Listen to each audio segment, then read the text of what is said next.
The courtroom didn't just pause. It seemed to contract the moment she laughed a crisp, polished, money-laden laugh, the kind that whispers, "The rules don't apply to me." Judge Judy raised her eyes, deliberate and precise, the glare behind her glasses sharper than any gavel strike.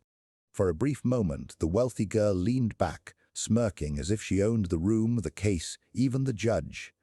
But 30 seconds later, that smirk would fracture, replaced by panic. Her composure vanished, her tone desperate, her arrogance crumbling.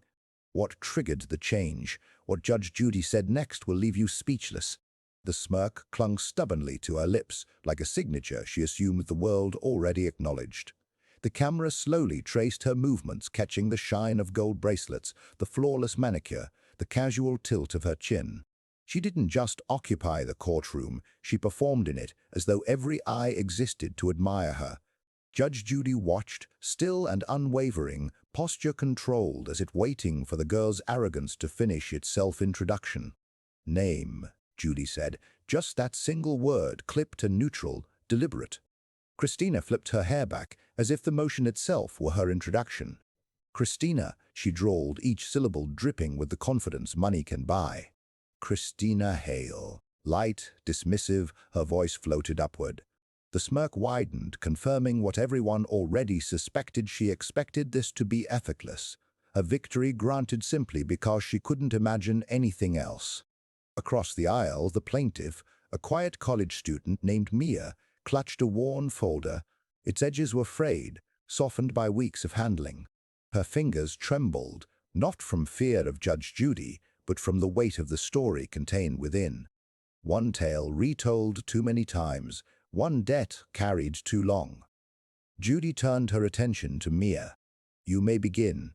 Mia opened her mouth, but Christina interrupted with a soft sigh loud enough to be noticed, delicate enough to seem accidental. Judy's gaze returned to Christina, a small, controlled look that cut through the air like a precise warning. "Is there a reason you're making noise?" Judy asked. Christina shrugged. "I mean, it's not that serious," she said, rolling her eyes with practiced ease. "We're talking about a couple $100. Totally slipped my mind." Her tone radiated casual superiority. She glanced toward the camera, striking a pose as if the whole courtroom were her stage. But Mia's voice broke through, quiet, steady. "It was my rent money." The room shifted. Even Christina paused, adjusting her bracelets as if to reclaim composure. Judy leaned in subtly, a movement minimal yet full of intent. "In this courtroom," she said, measured and controlled, "we respect the story being told, and we follow the rules. My rules." Christina laughed, a soft, arrogant, money-soaked laugh, the same one from before. The smirk returned, brighter than ever. Judy remained unmoved, letting the silence swell around Christina, thick as steam in a closed room. "So," Judy said finally, eyes locked on hers, "you think the rules don't matter?" Christina lifted her chin, smiling still. "For something this minor? No." The room went silent. Mia swallowed hard. Even the bailiff shifted slightly. Judy folded her hands calmly, serene like a still lake. "If you want to test my patience today," she said quietly, "we can." The smirk on Christina's face wavered, a tiny crack forming at the edge. Subtle, imperceptible to anyone but Judy, who had seen thousands of faces. She knew the difference between real confidence and insecurity disguised as charm. Christina tried to regain control, brushing her hair, letting her bracelets clink as if resetting the scene, but Judy's silence held the room captive. "Let's continue," Judy said. Her tone wasn't harsh, it was controlled, exacting. Mia cleared her throat, clutching her folder tightly. Her voice trembled initially but steadied. "I loaned Christina the money because she said it was an emergency. She promised to pay me back in 2 weeks." Her gaze dropped. That was 8 months ago.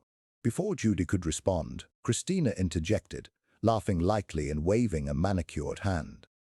"Oh, come on. It wasn't like that. I was dealing with personal stuff, obviously, and she knew I'd handle it eventually. I literally forgot. People forget things."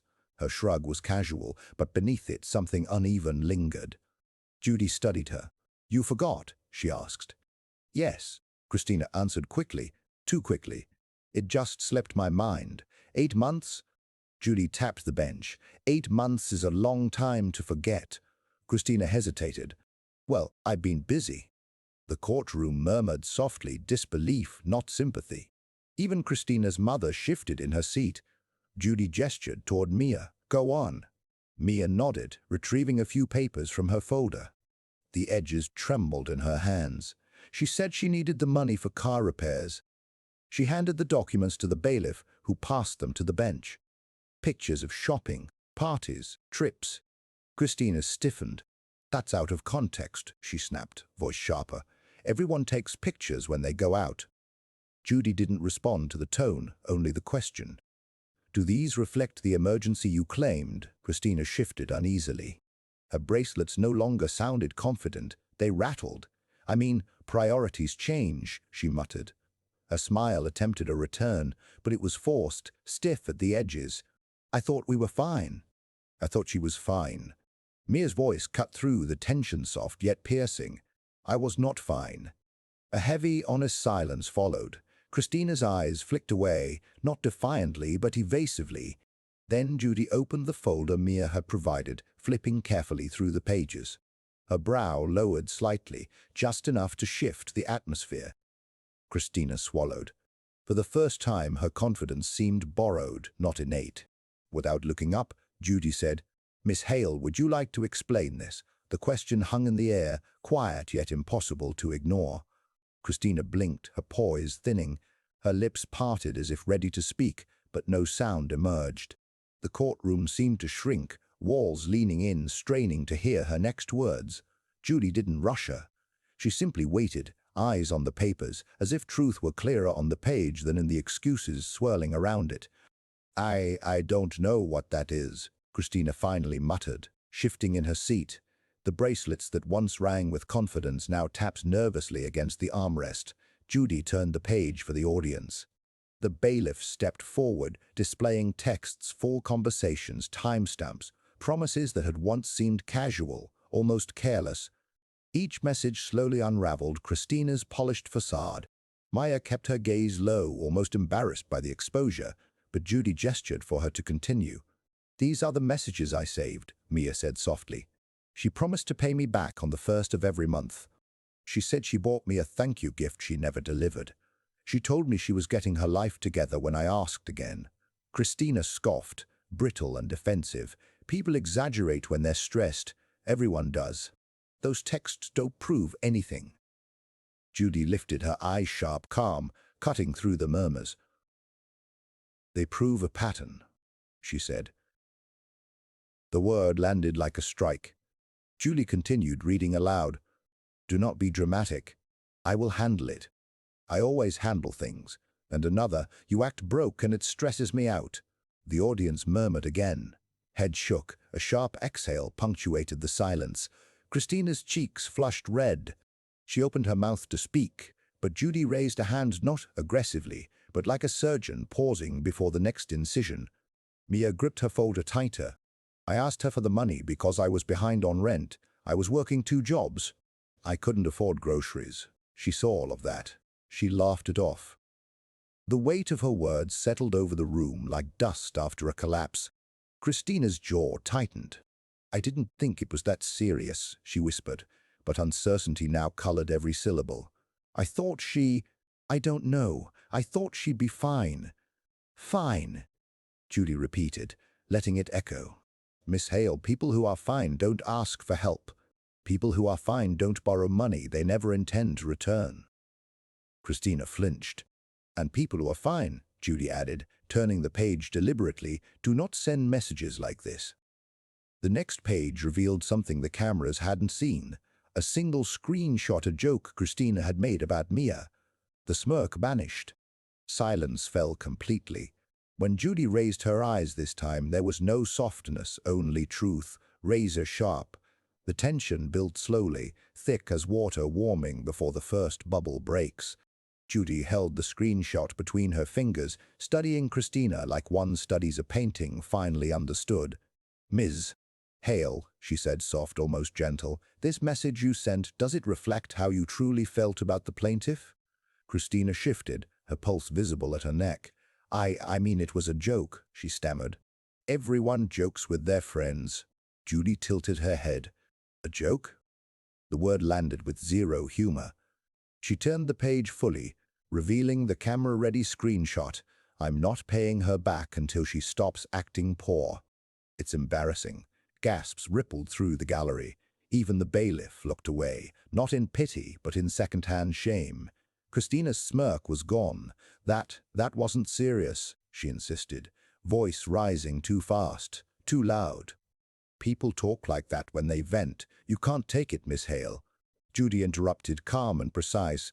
You've contradicted yourself. Christina blinked. What? Judy lifted another sheet. Earlier you said you forgot about the debt entirely, yet this message shows you were fully aware enough to withhold payment intentionally. Color drained from Christina's face. It was, I did not mean. Her words tangled. Mia looked down, eyes glossy, hands gripping her folder like an anchor against a truth she had always suspected but never wanted confirmed. Judy's voice remained steady, neither angry nor emotional, just precise, factual. You said you never repaid her because you forgot, she began, but your own words show that you remembered. You chose not to. That is a choice, Miss Hale, not an accident, not stress, not forgetfulness. A choice. Christina's breath became shallow. You're twisting it, she tried to protest, but the confidence in her voice collapsed mid-sentence. It's not, I didn't. Judy set the page down. The soft sound was almost polite, yet it echoed through the courtroom like a warning bell. You may have lied to the plaintiff, she continued. You may have lied to your friends. You may even have lied to your friends. But you are not going to lie to me. The words sliced through the air. Christina's composure began to crack like thin glass. Her fingers trembled as she clutched the armrest, seeking stability that wasn't there. Judy leaned in just slightly, enough for the cameras to capture it, enough for Christina to feel it. So tell me, Miss Hale, she said quietly, which story is the real one? Christina opened her mouth, but no words came out. Only a shallow, strained breath escaped. The silence became the answer she could not give. Judy exhaled slowly, tapping the file lightly with one finger. Or, she added, eyes locked on Christina's unraveling mask. Should I explain the discrepancy for you? A major crack ran through Christina's polished facade. For the first time since entering the courtroom, she stopped performing. The fracture spread quietly, like a hairline crack beneath glossy enamel. Her breath caught. Her eyes darted. Her hands gripped the chair, as if the plastic beneath her palms were the only steady thing left in the room. Judy allowed the silence to linger, knowing truth often appears first in stillness. Miss Hale, she said at last, are you ready to address this contradiction? Christina's throat tightened. I was frustrated, she admitted, her voice thin. She kept asking. It felt like pressure. Mia's gaze lifted, disbelief simmering in her eyes. 8 months of carrying another person's debt, another person's comfort. Judy's eyes dropped to the next line in the file, tapping lightly. Pressure. This message was sent the same night you posted photos from a luxury dinner. Christina's breath hitched. Everyone goes out sometimes, she muttered, but the words had lost their polish. And the weekend trip, Judy continued, lifting another page. The shopping spree. Each item reflected Christina's choices, a mirror held to her actions. Tell me, Miss Hale, Judy asked, voice measured, when did repaying your debt become less important than maintaining your lifestyle? Christina swallowed hard, the microphone picking it up. It wasn't about lifestyle, she whispered. Then what was it about? Judy pressed. Christina looked down, then up, then away. The arrogance she once relied on slipped through her grasp like a door closing. Finally, she tried a new tactic, desperation disguised as sincerity. I wasn't trying to hurt her, I needed space. I didn't think it mattered that much. A ripple moved across the courtroom, quiet outrage, rising empathy for Mia, and the dawning realization that Christina no longer controlled the narrative. You told me the repair bill was urgent, Mia's voice entered, calm but firm. You cried on the phone, Christina stiffened. I was stressed. You were at the mall an hour later. The words landed like a physical blow. Even Christina's mother bowed her head, unable to defend her. Judy closed the folder slowly, not to soften the moment, but to sharpen it. "Miss Hale," she said, tone dropping, "you manipulated her compassion." Christina's eyes widened. "No, I didn't." "You did," Judy replied. "And you did it because you assumed her struggle was less important than your comfort." Panic finally reached her eyes, real, unfiltered. She wasn't losing control of the case. She was losing control of herself. Judy rested her hands on the bench, her voice carrying the weight of consequences that cannot be avoided. "This is not forgetfulness," she said. "This is intention." Christina opened her mouth, but only a tremor came out. "And intention," Judy continued, "has consequences." The girl gripped the sides of her chair, nails digging into plastic. For the first time, the rules she mocked were no longer bending. They were closing in. The microphone caught the uneven hitch in her breathing, not fear, not yet, but something close. Something she had spent years outrunning with money, laughter, and perfectly timed eye rolls. Judy slid another page from the folder, crisp, deliberate, undeniable. Papers do not lie, and this one spoke louder than Christina ever had. "This," Judy said, lifting the page, "is a series of messages you sent to a friend the week after you borrowed the money." Christina's shoulders stiffened, a small tremor rising beneath the surface. "Those were jokes," she blurted, already defending herself before the blow landed. Judy didn't react. She read aloud, "I'm not paying her back until she stops begging and looks desperate." A collective breath swept through the courtroom, dimming the light just slightly. Christina's face drained of color, then flushed in blotches. She laughed, once soft, thin, breaking. "People exaggerate. I was venting. You can't just stop," she said. Judy raised a single measured finger. Christina froze. The room froze with her. "This is the problem with entitlement," Judy said. "You confuse cruelty with humor. You confuse responsibility with inconvenience. You confuse someone's survival with your amusement," Judy said, each word weighted with precision. They didn't need to be loud, they carried truth. Mia's bottom lip quivered, not from weakness, but from the ache of hearing the truth spoken aloud, undeniable and inescapable. Christina's eyes flicked toward her mother in the gallery, silently pleading for support. But her mother looked away, seeing her daughter clearly, perhaps for the first time. A bead of sweat formed at Christina's temple, tracing a slow line through her makeup. Judy noticed. Everyone noticed. Arrogance doesn't vanish in an instant. It erodes drop by humiliating drop. Judy set the page down. "You deliberately mocked the person who helped you. You manipulated her compassion and even boasted about it." "That's not I didn't mean." Christina's voice cracked. Panic that had been a flicker now blazed in her eyes.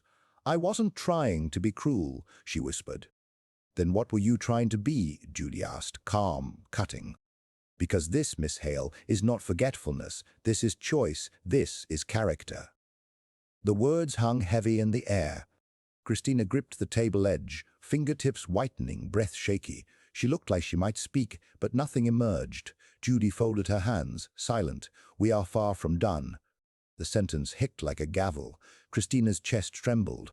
Sweat gathered again, not from warmth, but from the realization that no charm, no practiced smirk, no performance could save her. The courtroom held its breath. That was when the real unraveling began. The room felt tighter, narrower, walls leaning toward Judge Judy. Christina wiped her forehead, pretending it was just the lights, but everyone saw what she could no longer hide.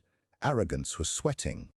"Miss Hale," Judy said, voice steady, "you will not interrupt again. Do you understand?"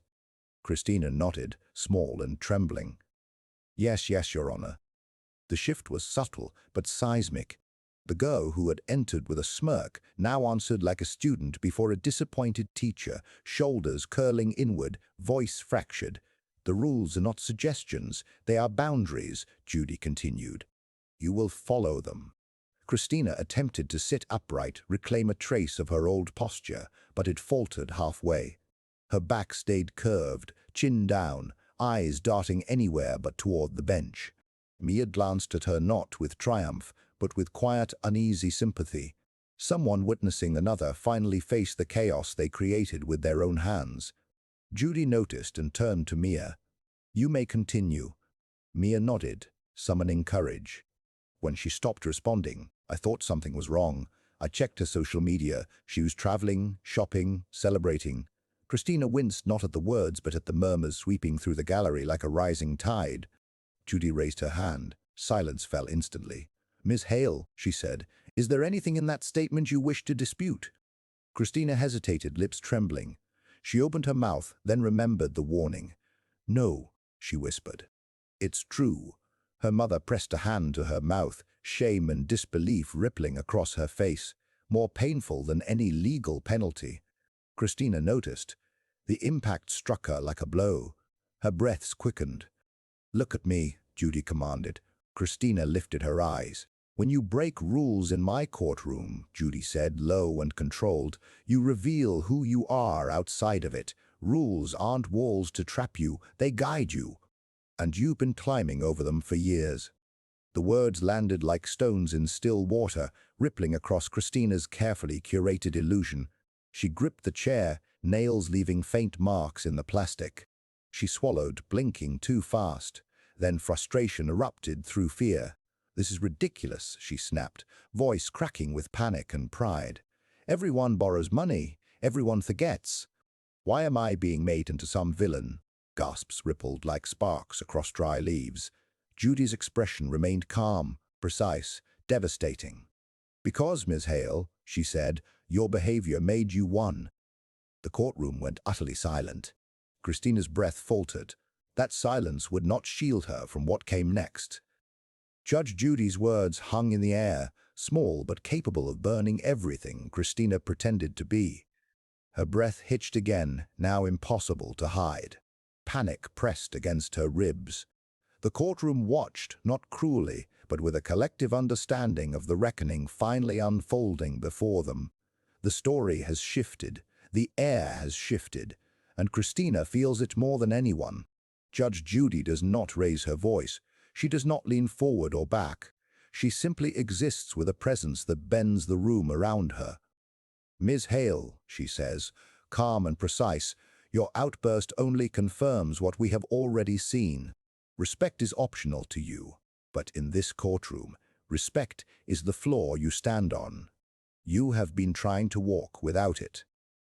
Christina's muscles tense. She glances at her mother, searching for rescue. But her mother sits frozen, eyes glistening with a disappointment so heavy it seems to fold her posture inward. "You do not understand," Christina whispers, voice cracking. I wasn't trying." Judy lifts a hand. Christina's words evaporate. The judge reaches under the bench and retrieves another document. "This one does not come from Mia's folder," Judy says. "This one is mine." The room stiffens. Even Christina senses danger, as if the sheet of paper contains a truth she has buried beneath layers of glitter and charm. Judy slides the document forward with meticulous calm.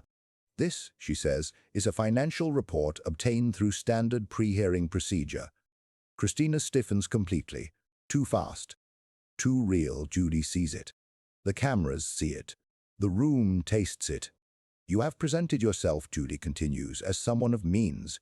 Someone who could repay this debt easily, someone who simply chose not to because the amount was insignificant to you." Christina inhales sharply. I mean... Judy lifts the first page. "Your bank records show repeated overdraft notices. Your credit card is nearly maxed. The trip, the shopping, the dinner all paid with borrowed money." A stunned hush sweeps through the courtroom. Christina's eyes widen, panic flooding in. "That's not I can explain." "You can try," Judy says, "but the numbers speak more plainly than you do." Christina's gaze ricochets between her mother, the audience, and the judge, as though searching for a reality where this paper does not exist. But reality is unfolding and merciless. Mia's expression softens not forgiveness but understanding.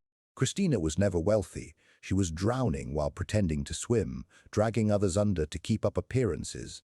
"You weren't withholding payment because you didn't care," Judy says sharply, Precise. You were withholding it because you couldn't pay, and rather than admit that, you attacked someone who trusted you.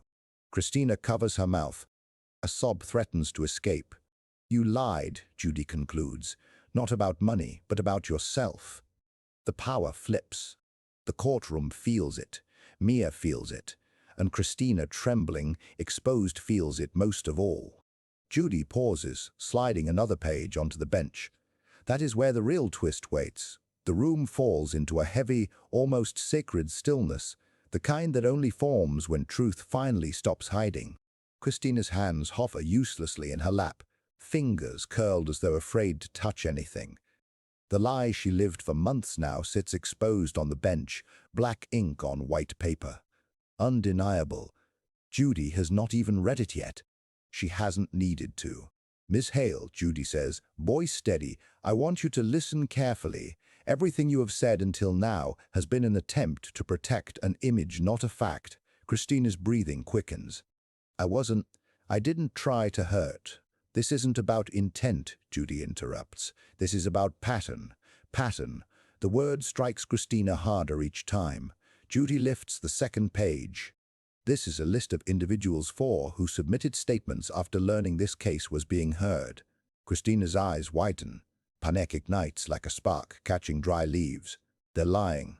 They describe the same behavior. Judy continues, borrowing money, offering promises, disappearing, making excuses, ignoring messages, mocking concerns in private. A low wave of disbelief spreads through the gallery. Christina's mother covers her mouth, mortified. They're exaggerating, Christina pleads, voice cracking. They're just jealous. They're trying to make me look. You made yourself look, Judy says sharply. By doing the same thing to the plaintiff here. Mia lowers her eyes, not victorious, but with the ache of confirmation. What happened to her was not a one-time mistake. It was a repeated pattern of harm Christina inflicted long before stepping into this courtroom. Christina shakes her head in frantic bursts. I didn't mean to. I didn't think. I didn't know you didn't think you would hold me accountable. That is the difference, Judy says. Christina's breath catches, trembling into the microphone. Judy's gaze softens slightly, not with sympathy, but with clarity. Tell me something, Miss Hale. When you looked in the mirror each morning, did you not see the trail of messes behind you, or did the mirror only show you what you wanted to believe? Christina looks down at her trembling hands. For the first time, her silence isn't defiance. It is recognition. Mia watches her conflicted, sad human. Judge Judy continues, voice low and steady. Every lie you told made the next one easier. Every person you dismissed became another rung on the ladder you climbed to keep your image alive. But ladders built on people always collapse. A single tear escapes down Christina's cheek. She wipes it quickly, as if even now she cannot bear witnesses to her breaking. Please, she whispers, please, can I explain? Judy doesn't answer. Not yet. She lets the words settle like dust on still air because the next part will undo the final threads holding Christina's facade together. Remorse does not erase guilt. Justice demands accountability. The courtroom sits suspended in quiet, tension clinging to skin, making every breath sound louder than it should. Christina stands on the knife's edge of that silence, her plea hanging like a fragile thread. Please, can I explain? She repeats softer now, the words themselves losing strength. Judy gives a single deliberate nod. Go ahead. Christina swallows. Her throat works visibly. Her composure slips like sand through clenched fingers. When she speaks, it is not confidence, not sarcasm, not the slick entitlement she carried in. It is fear. I know what it looks like, she begins, voice trembling. But I wasn't trying to scam anyone. I wasn't scheming. Her eyes flicker nervously between the judge and the plaintiff. I was just behind on everything. She clasps her hands tightly, knuckles whitening as if to hold herself together. I didn't want people to know that I couldn't afford things, that I wasn't. She cuts herself off, the last word catching behind her teeth. Mia watches, her face softening with reluctant empathy. The girl who arrived dripping in mockery now sits unraveling into a truth she never expected to witness. Judge Judy remains unmoved. You didn't want people to know what, Miss Hale? Christina hesitates. Panic flares in her eyes, wild and cornered. That I wasn't doing well, she whispers. That I wasn't one of them. Them, Judy echoes. Christina presses trembling fingers to her forehead, as though trying to hold in a pain she has outrun for too long. The people I hang out with, the parties, the trips, they think I have money. I never corrected them, and it just stayed that way. The gallery murmurs with comprehension. The illusion she clung to was not built on wealth, it was built on fear. Christina's voice grows thinner, fragile. I borrowed money because I didn't have any. I said I'd pay it back because I thought I'd figure it out. And when I couldn't, I panicked. I ignored messages. I pretended everything was fine. And then it wasn't. It just kept getting worse. Tears gather in her eyes, shaking like they're afraid to fall. My whole life, she says quietly, I've been terrified of looking small, terrified of being ordinary. Everyone around me has more. I wanted to belong, so I pretended. Her voice breaks. Mia's breath catches not in anger, but in understanding she did not ask for. Judy leans forward slightly, the first sign of movement in minutes. Miss Hale, none of that excuses what you did, but it explains why your story has more holes than a fishing net. You weren't protecting your friends, you were protecting an image. Christina nods through tears. I know. I'm sorry. But the apology doesn't land cleanly. It hits like a stone dropped into deep water, heavy, sinking, unresolved. Judy's eyes narrow slightly. You are still not telling the full truth. Not all of it. The words strike Christina harder than any accusation so far. Her breath falters. The thin layer of composure she rebuilt cracks again, deeper this time, jagged, exposing rawness beneath the surface. Judge Judy does not speak further. She simply waits. Silence becomes pressure. Truth is the oxygen. And Christina is suffocating. Mia watches wide-eyed, torn between frustration and concern. The gallery leans forward, sensing something larger, older than unpaid money or cruel messages. Christina grips her own wrist, grounding herself in pain, gaze darting to her mother, a silent plea for help, guidance, anything. Her mother rises slowly, a movement that drains sound from the room. Knees trembling, eyes reflecting years of unspoken pain. Your Honor, the mother says softly, voice barely above a whisper.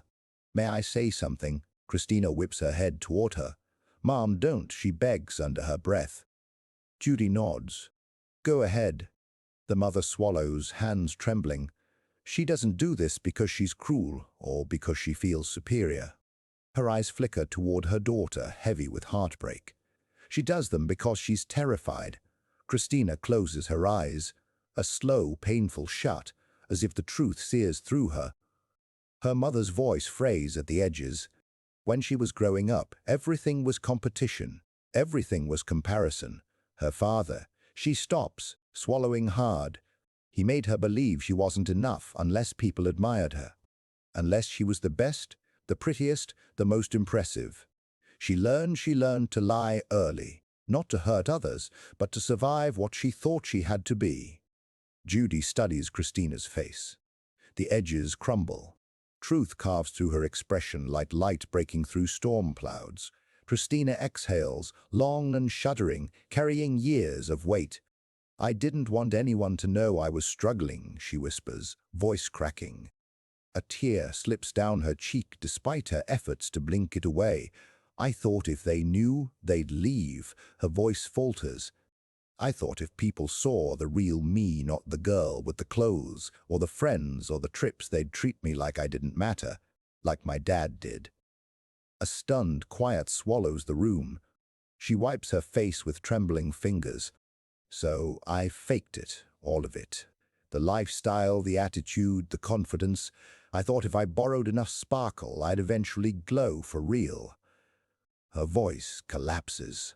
But all I did was hurt people.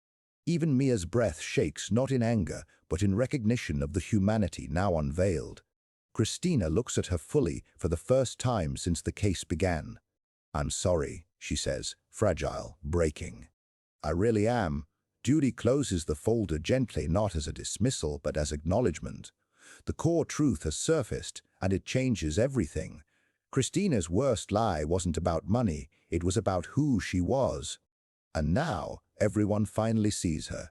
The confession doesn't echo, it sinks, settling into the courtroom's wooden floors, into the waiting silence, into every corner that once watched Christina with judgment. Now the room watches with something heavier, quieter understanding perhaps, or the ache of seeing someone finally stop running. Christina sits hunched forward, elbows on her knees, face hidden behind shaking hands, breath uneven. Each exhale a small collapse of the persona she spent years constructing. Mascara clings to her lashes in trembling clumps. The expensive jewelry on her wrist no longer glitters, it weighs. Mia holds her folder against her chest. It looks smaller now, less armor, more memory. Her expression is unreadable hurt, yes, but also something softer, something reluctant. Empathy is quiet, but it shows. Judge Judy lets the silence live, not to punish, but to let truth breathe in its new form. When she speaks, her voice is steady, low, purposeful. "Miss Hale," she begins, "do you understand the impact of your choices?" Not the excuses, not the fear, the impact. Christina nods, wiping her face but keeping her eyes down. "Yes," she whispers. "Look at me," Judy commands. It takes a moment, but she does. Eyes swollen red, vulnerable in a way that strips the last remnants of arrogance. "When you deceive someone who trusts you," Judy continues, "you don't just take their money, you take their sense of safety. You take their belief in people." Christina's lips tremble. "I know," she says, voice small. "I know I hurt her." Mia inhales sharply, clutching her folder a little tighter. "And you hurt yourself," Judy continues. "Every lie you tell digs the hole deeper until one day you can't climb out." Christina closes her eyes. A fresh tear slips down. "I didn't mean for any of this to happen," she whispers. "Intention does not erase consequence," Judy replies calmly. "It never has." The words land with gentle finality, not a strike, but truth placed carefully before her. Christina turns her head toward Mia, hesitant, timid, like a child bracing for rejection. "I'm sorry," she says again. Voice faint but real. "I didn't know how to stop. I didn't know how to be honest without feeling small." Mia's throat bobs. When she finally speaks, her voice is soft but steady. "You didn't make me feel small," she says. "You made yourself feel big at my expense." Christina flinches, but she nods. "I know." The room goes still, heavy, human. Judge Judy folds her hands. "We're not finished," she says. "There is still the matter of consequence." Christina straightens, bracing herself, breath stalling in her chest. Sympathy won't erase what must come next. Collapse is one thing. Rebuilding costs something too. And Judy is about to name that cost. The gavel hasn't fallen yet, but Christina already feels the weight trembling above her. Judgment hangs in the space between them. Not cruel, not triumphant, just true. Truth alone is never the end. It always leaves something behind, something to confront. Mia steps forward slowly, fingers tightening around her folder as if the worn cardboard might anchor her to steadiness. Her voice emerges soft, trembling, painfully honest. "Judge," Mia says, swallowing, "I'd like to say something directly to her." Christina lifts her head, startled by the unexpected courage in the plaintiff's voice. She blinks rapidly, trying to compose herself, but the tears still gather in the corners of her eyes, refusing to fall, refusing also to disappear. Judy nods. "You may." Mia exhales, a slow, shaky breath that releases months of hurt. When she speaks, her words do not cut. They don't rise sharply. They break softly, gently, like someone lifting something heavy without dropping it. "I trusted you," Mia begins. "Not because I had a lot, but because I didn't, and trusting you felt safe back then." Christina's chin quivers. Her grip tightens on the edge of the table. "I thought helping you made me a good friend. I thought it mattered." Mia's voice cracks. "And when you ignored me, When you made jokes about me, it wasn't just the money. It was like I didn't matter, like I was invisible. Invisible. The very fear that drove Christina to build her glittering facade. Christina's breath stumbles. A tear finally slips down. Mia looks straight at her, steady, brave, in a way Christina never expected. 43-38-44-04. I don't want to punish you. I don't want to see you hurt. I just needed you to see me. Christina's hand rises instinctively, reaching for something she can't quite touch. Forgiveness, maybe, or the version of herself she wishes she had protected. I'm sorry, Christina whispers. I know that doesn't fix it, but I am. Mia nods slowly. It doesn't fix it, but it matters. The words soften the room's edges. Even the gallery seems to exhale, absorbing the fragile exchange with something approaching reverence. 44,013-44-57. Judge Judy folds her hands, expression solemn. Not sympathy, but understanding of what these moments cost both people. Forgiveness, she says, is a choice, not an obligation. Mia nods. I know. Christina exhales a mix of relief and ache. I don't expect forgiveness, she admits. I only want a chance to do better. Her voice trembles. Her mother presses a hand to her own heart in the gallery, a silent acknowledgement of a daughter cracked open, finally honest. Mia lowers her eyes, letting the weight settle. I hope you do, she murmurs, for your sake, not mine. A long silence follows. Quiet, where healing begins in tiny, almost invisible ways. 45,005-4545. Judge Judy lifts the gavel but does not strike. This courtroom, she says softly, is where truth happens, but forgiveness happens after you walk out the door. Christina breathes in shakily. Mia breathes out steadier. Their delicate balance holds for one final beat. Then Judy raises the gavel to deliver the verdict that will seal everything. Before the final verdict, ask yourself, can people truly change, or do they just become better at hiding who they are? The gavel hovers, not yet striking. The courtroom waits.